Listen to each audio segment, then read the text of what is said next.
Habang naglalayag pa rin ang crew, biglang itinuturo ng logpost ni Nami ang direksyon papunta sa langit. Sa di inaasahang pagkakataon, isang malaking barko ang bumagsak mula sa himpapawid at lumagpak malapit sa kanila. Nang imbestigahan nila ito, natagpuan nila ang isang mapa na binabanggit ang isang isla na tinatawag na Skypaya. Habang naghahanap sila ng paraan para makarating doon, nakatagpo nila ang Masira Salvage Crew, isang pangkat ng piratang mukhang unggoy na dalubhasa sa pagkuha ng kayamanan mula sa mga lumubog na barko. Dahil kulang pa ang impormasyon tungkol sa Skypaya, nagpa siya ang Straw Hats na magtungo sa Jaya Island upang maghanap ng sagot. Ang pangunahing bayan ng Jaya, ang Mock Town, ay puno ng kilalang mga piratang mahilig makipagbasag ulo. Nakaharap ni Luffy at Zoro si Bellamy Dahina, isang malupit na piratang tinatawanan ng kanilang pangarap na marating ang Skypaya at tuklasin ang mundo. Binugbog sila ni Bellamy at pinagtawanan ang kanilang hangarin na sundan ang kanilang mga pangarap. Matapos ang insidenteng ito, nakilala ng crew ang isang misteryosong lalaki na kalaunan ay natuklasang si Blackbeard Marshall Ditich. Nagbigay si Blackbeard ng isang makabuluhang pahayag, ang pangarap ng isang tao ay hindi kailanman namamatay, na muling nagpalakas ng loob kay Luffy. Habang papalayo sa Mocktown, nakasagupan ng Straw Hat si Shoujo, isa pang monkey-like salvager at kapatid ni Masira. Ang engkwentro na ito ay nagdala sa kanila kay Mont Blanc Cricket, isang inapo ni Mont Blanc Nolan, na kilala bilang sinungaling matapos sabihin na may gintong lungsod sa Jaya. Dahil sa obsesyon na patunayan ang katotohanan, patuloy na hinahanap ni Cricket ang mga labi ng nawawalang lungsod.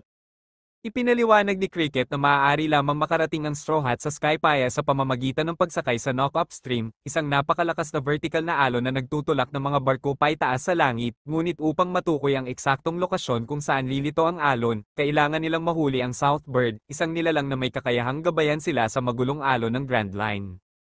Habang abala sa paghahanap ng Southbird, nilusob ni Bellamy at ng kanyang crew ang tahanan ni Cricket at ninakaw ang mga gintong artifact na pinaghirapan nitong makuha sa paglipas ng mga taon. Nang bumalik si Luffy at nalaman ang nangyari, nagpasya siyang maghiganti, bumalik siya sa Mocktown at hinarap si Bellamy. Sa isang malakas na suntok, pinabagsak ni Luffy si Bellamy at nabawi ang mga ninakaw na artifact, binibigyan ng hustisya si Cricket. Samantala, ang world government ay lalong nag-aalala sa lumalawak na impluensya ni na Whitebeard, Shanks, at Luffy. Habang pinag-uusapan nila ang kanilang susunod na hakbang, unti-unti nilang napagtatanto na ang mga aksyon ni Luffy ay nagbabadya ng malaking banta sa kanilang kapangyarihan. Habang abala ang mga Straw Hat, abala rin ang world government sa paghahanap ng papalit kay Crocodile bilang bagong Warlord of the Sea, Shichibukai. Sa hindi inaasahang pangyayari, isa sa mga tauhan ni Blackbeard ang dumating ng walang paanyaya at iminungkahi ang kanyang kapitan bilang kandidato.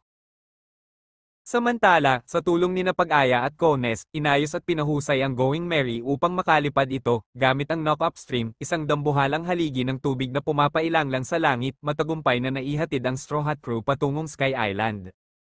Pagdating nila sa White Sea, isang dagat sa itaas ng mga ulap, muntik nang mahulog si Usopp ngunit nasagip din sa huling sandali. Di nagtagal, inatake sila ng isang misteryosong mandirigma ngunit nailigtas sila ni Gunfall, ang tinaguriang Knight of the Sky.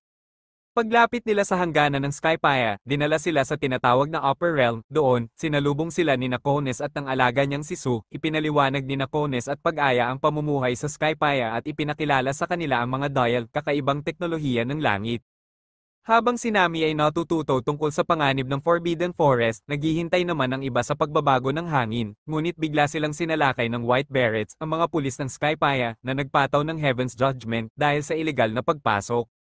Nagkaroon ng sagupaan sa pagitan ng Straw Hats at ng White Berets, na lalo pang nagpasidhi ng tensyon. Bago pa man sila makabawi, sina Chopper, Robin, Nami, at Zoro ay dinukot ng isang dambuhalang Sky Shrimp at dinala sa upper yard. Sina Luffy, Sanji, at Usopp ay agad na humabol, sa tulong ni Kones na nagbigay sa kanila ng bangka, pero binalaan silang ito ay isang patibong. Halos tamaan din si Kones ng Heaven's Judgment dahil sa pagtulong niya.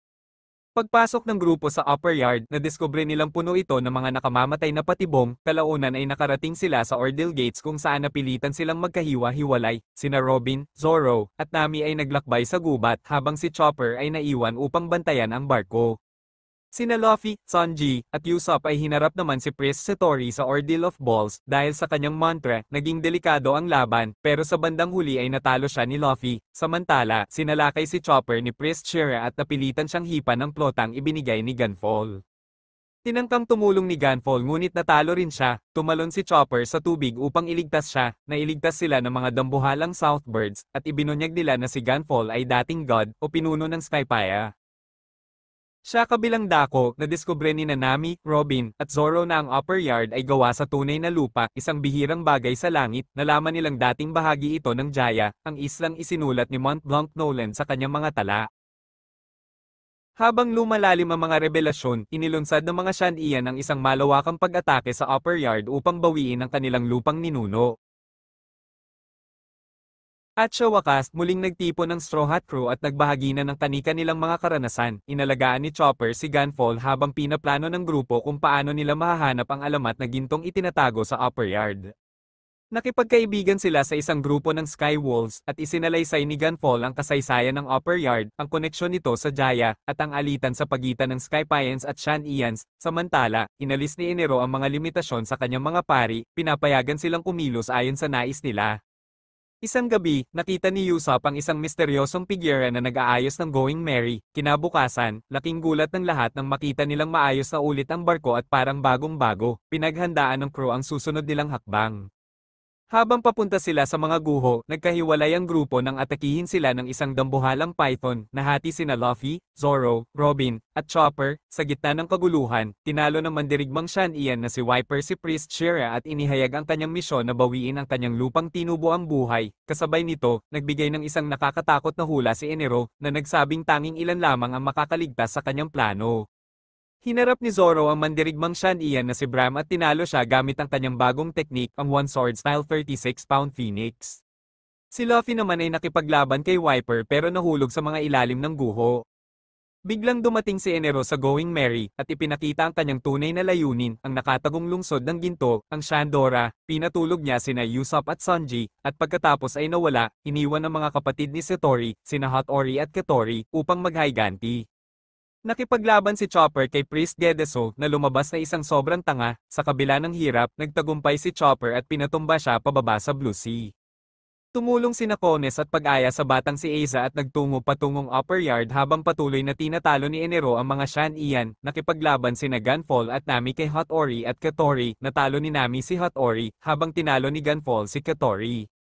Inihayag na ang katawan ni Enero ay gawa sa purong kidlat kaya't siya ay halos hindi matamaan. Habang nag-iimbestiga sa mga guho, inatake si Robin ni Yama, ang napakalaking chief enforcer. Madali niyang tinalo si Yama at natuklasan ang alamat ng Shandora.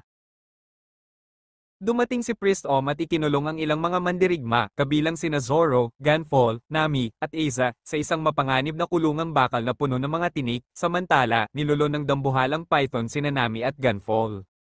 Tinalo ni Zoro si Om at nagsimulang maintindihan ng mga natirang mandirigma ang dahilan ng rampage ng Python. Nagbalik si Enero at nagsimula na siyang bawasan ang bilang ng mga makakaligtas ayon sa kanyang prediksyon ng survival game. Winawasak niya ang mga itaas na guho gamit ang isang malupit na lightning attack, pinabagsak ang lahat sa nawawalang lungsod sa ibaba, malubhang nasaktan si Gunfall at pinatulog ni Enero si Robin nang subukan niyang pigilan siya. Nakipaglaban si Zoro kay Enero at hinangaan siya sa lakas, ngunit sa huli ay tinalo din siya. Gumamit si Viper ng makapangyarihang reject dial, pansamantalang natalo si Enero, ngunit nakarecover siya at tinalo sina Zoro at Viper. Napansin ni Nami kung gaano ka-dangerous si Enero, kaya't sinundan siya papunta sa kanyang lumilipad na arka, ang Maxim. Nakaligtas si Luffy mula sa Python kasama si Aiza at natutunan ang lokasyon ni Enero. Pagkatapos sabihin sa kanya ni Aiza kung saan pupunta si Enero, nagtakda si Luffy na pigilan siya. Nagsimula ang tanging labanan ni Luffy at Enero habang si Kones ay nagbigay babala sa mga Skypians tungkol sa plano ni Enero na ganap na wasakin ang Skypia. Inilunsad ni Enero ang kanyang makina, tinawag niya itong Death Pia na nilikha upang lipulin ang buong Sky Island. Tinatamaan si Luffy at nahulog mula sa Arc Maxim at si Nami ay buong tapang na humarap kay Enero. Samantala, sumakay sina Sanji at Usopp sa Arc upang iligtas siya. Habang bumababa ang mga ulap ni Enero sa Skypia, nagsimula ang malawakang evacuation pero tumatakbo na ang oras at tanging isang bahagi lamang ng populasyon ang nakaligtas habang patuloy na tumitindi ang huling laban. Ibinalik ni Viper ang kwento ni Mont Blanc Noland at Calgara, isang alamat na naganap mahigit 400 taon na ang nakaraan, noong ang Upper Yard ay bahagi pa ng Jaya. Si Calgara ay ang matapang na mandirigma ng mga Shan-ian, at si Noland ay isang manlalakbay mula sa North Blue, ang ninuno ni Mont Blanc Cricket.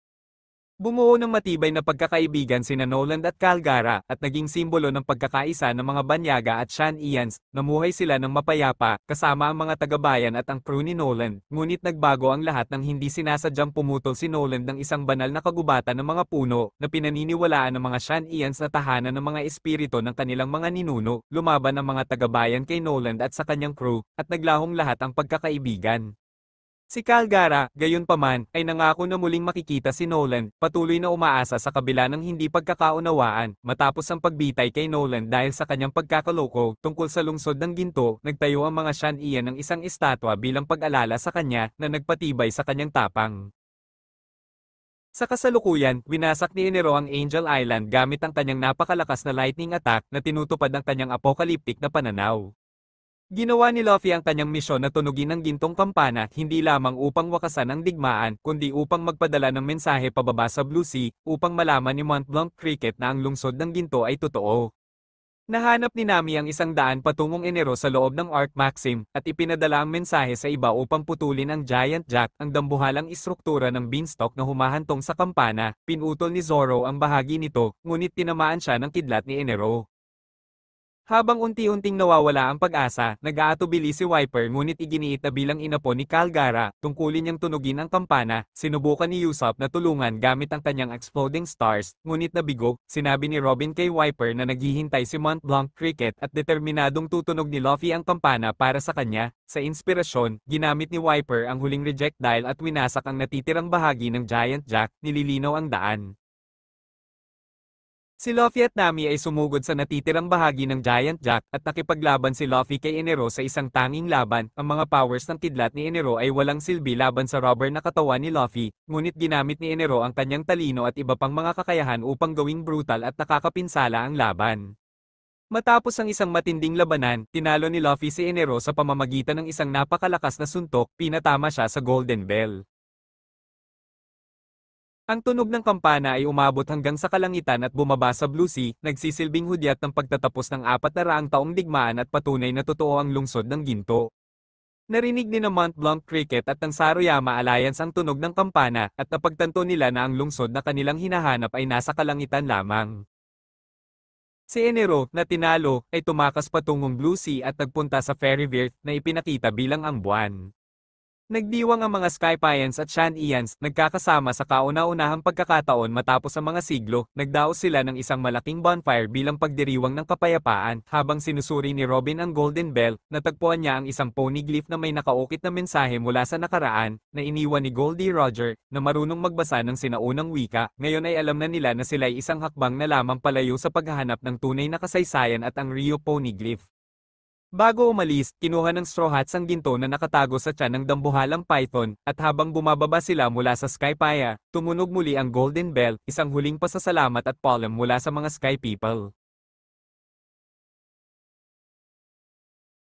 Ngunit habang sila ay dumadapo, ang kanilang kaligayahan ay hindi tumagal, dumapo sila direkta sa isang marine base.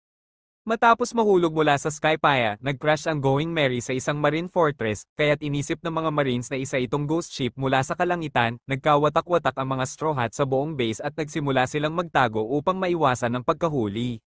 Si Sanji ay nakapasok sa kusina at gumulat sa mga marine chef sa pamamagitan ng pagtuturo ng tamang teknik sa pagluluto, kaya't nakuha niya ang kanilang respeto. Nahuli si Zoro, habang sina Chopper at Nami ay nagpanggap ng mga medical assistants, tinutulungan ng isang mahiyain na marine doctor sa paggamot sa mga sugatang kasamahan. Samantala, si Robin at Usopp ay parehong nagpanggap na isang inspector, kaya nagkaroon ng kalituhan. Sa huli, si Usopp ay ikinulong kasama si Zoro. Nagkaharap sina Luffy at Sanji sa commander ng fortress, si Jonathan, na may kalmadong ugali at matalinong isip, kaya't naging hamon ang kanilang laban. Sa isang katangahan, ang totoong inspektor na si Condoriano ay nakulong din, kaya't dumami ang kalituhan. Nagsimulang hinanap nila Luffy at Sanji ang isang misyon upang iligtas sina Usopp at Zoro, na naghihirap sa pagtakas sa mahigpit na seguridad ng marine base. Nagtipon ng buong crew, ngunit napalibutan sila ng mga marines. Ginamit nila si Nami bilang isang peking hostage, niloko ang mga gwardya, at nakabalik sa Going Merry, na tinakpan bilang isang marine vessel. Nagdesisyon sila na kunin ang kanilang ninakaw na yaman bago tumakas. Hinati ni Usopp ang crew sa dalawang grupo, isa para kunin ang kanilang ginto, at isa para kunin ang kanilang waiver, maliit na bangka. Pumunta sina Luffy at Nami sa kwarto ng kapitan at nakuha ang kanilang yaman, nang akala ni Jonathan na napalibutan na niya sila. Ginamit ng Straw Hats ang kanilang mga matatalinong trick, kasama na ang impact dials at flame dials, upang itulak ang barko at palakihin ang octopus balon, kaya nakatakas ang Mary. Sa kalaunan, nakarating ang crew sa isang bagong isla at nakatagpo kay Marine Admiral Aokiji Kuzan, isang tao na mukhang tamad at walang pakialam, ngunit may nakakatakot na lakas. Ipinakita niya ang kanyang Ice Fruit power sa pamamagitan ng pagyeyelo ng karagatang makakatulong sa mga stranded na naglalakbay. Inihayag ni Aokiji na hinahanap niya si Robin, tinuturing siyang isang delikadong tao dahil sa kanyang nakaraan. Sinubukan silang pigilan ni Luffy, Zoro, at Sanji ngunit talo sila sa lakas ni Aokiji. Binfreeze ni Aokiji si Robin ng solid, ngunit pinatawad ang crew, sinasabing may utang siyang pabor sa kanila dahil sa pagkatalo nila kay Crocodile. Dinala ng Straw Hats ang nagyayelong si Robin sa barko, at pinainit siya ni Chopper at Usopp gamit ang shower ng barko.